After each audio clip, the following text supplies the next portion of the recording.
ভাইরে ভাই, নওগাঁ জেলা পরিষদ পার্কের সামনে মুক্তির মোড়ের চেহারা পুরাই চেঞ্জ। তো লাস্ট ফ্রাইডেতে আমরা এই তো পার্কে গিয়েছিলাম, আর গিয়ে দেখি পার্কের সামনে সব কিছু একদম চেঞ্জ। যেই পার্কের সামনে একসময় শুধুমাত্র পাওয়া যেত এই তো বাদাম, বুট এসব পাওয়া যেত, এবং পার্কের পেছনে পেয়ারা মাখা আর বেলুনের দোকান ছিল।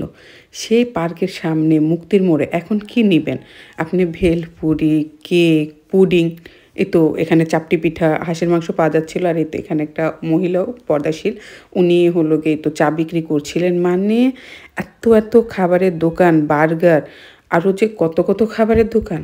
বাট সবসময় আমার পছন্দ এই তো এখানকার বাদাম, বুট, সিমের বিচি, তো আমি ওগুলোই কিনেছিলাম। এই যে দেখুন, মানে দুই পাশই পুরা মুক্তির মোড়ের ওই এরিয়াটা জাস্ট দোকানে ভরপুর।